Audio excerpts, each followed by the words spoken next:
Wasa kwakwalwa, ai tun da na ganka na ga wasa kwakwalwa, daman so nake kaɗan wasa mun kwakwalwa ta, ka gane? Dan kwakur kenan. To ai dan kwakur kai duk tambayar da nema baka iya bani amsa. Sai dai kwakwalwar taka ta gunji ita kadai.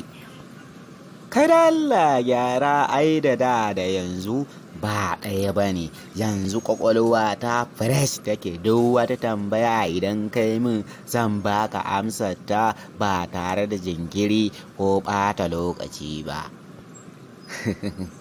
Dan kwakur kenan, wannan abu ne mai sauki. Idan ka shirya ko yanzu zan iya tambayar ka kuma zan iya wasa ma kwakwalwar taka. A shirye nake, an tayo min ita kawai ba ƙaƙƙautawa. Ok, to ai shikenan dan kwakur. Akwai wani abu wanda mafi yawancin mutane suna amfani da shi. A lokacin da zaka siye shi abin yana da matukar tsada. Amma idan ka siye abin yana ƙara tsufa. Abin tsufa yake ƙara yi, amma kuma kullum yana ƙara tsufa kuma yana ƙara tsada, yana ƙara tsufa yana ƙara tsada.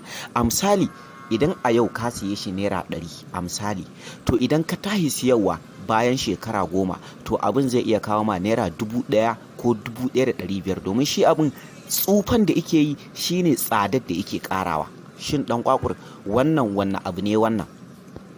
Kota melezi kai kare yana min hankali mana, dan kana gani na bigidaje totar nake kallon ka. Ya za ka ce abu yana tsufa kuma yana ƙara tsada? To wannan abu ne wannan?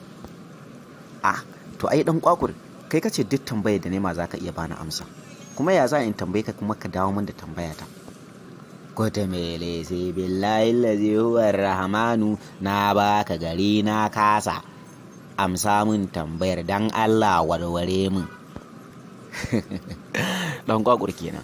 To shikenan masu sauraron mu, ku kasance da mu a koda yaushe kuma a kowane lokaci a cikin sabon YouTube channel ɗinmu mai suna Dan Kwakur TV.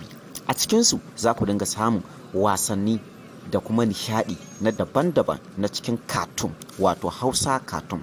A ciki za ku dinga samun abubuwa na wasa kwakwalwa da kuma amsosinsu. Da amsar wannan tambayar a ciki kadai za ka iya samun wasu abubuwan na wasa kwakwalwa da kuma amsar wannan tambaya da muka yi a yanzu. Ka tabbatar da cewa idan ka hau Opera ko Bitmate ko YouTube channel, kai sacin din Dan Kwakur TV, da zarar ya fito ka danna alamar subscribe, sannan kuma ka danna alamar kararrawa, kuma ka sani cewa kallon su kyauta ne ba tare da ko sisin ka ba.